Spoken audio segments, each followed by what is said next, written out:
কাপড় নাড়ছি ইয়ামিন, তুমি কি দেখছো না? হ্যাঁ দেখেছি তো, রাগ করছো কেন? আচ্ছা আম্মু, একটা প্রশ্ন করব। আবারও ইয়ামিন, আজ তো 32টা প্রশ্ন করেছো, তাও হয়নি। আচ্ছা করো। আচ্ছা আম্মু, আল্লাহ যদি সবই দেখতে পান তাহলে আমি যে লুকিয়ে লুকিয়ে চিপস খাই তাও কি দেখতে পান আল্লাহ? অবশ্যই দেখতে পাই ইয়ামিন, এমনকি তুমি যে লুকিয়ে লুকিয়ে ফ্রিজের পিছনে চিপস রাখো তাও আল্লাহ দেখতে পান। তাই নাকি? আচ্ছা মা, তুমি কি আল্লাহর সহকারী নাকি? ইয়ামিন, তুমি কিন্তু এখন মাইর খাবে, তুমি কি যাবে এখন এখান থেকে? না না না না না। ছোট থাকতেও কি ফোন ছিল? না, তখন এইসব কিচ্ছু ছিল না।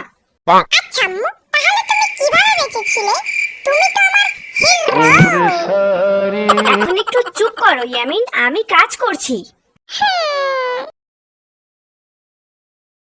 আচ্ছা আম্মু, তোমাদের সময় কি ঘড়ি ছিল, টিভি ছিল? হ্যাঁ ইয়ামিন, আমাদের সময় ঘড়ি ছিল কিন্তু টিভি অতটাও ছিল না। এখন কি তুমি একটু দয়া করে চুপ করবে ইয়ামিন? আচ্ছা আম্মু, চুপ করেও কি মনে মনে কথা বলা যায়? ওরে ইয়ামিন, আজকে তোকে আমি কি করব?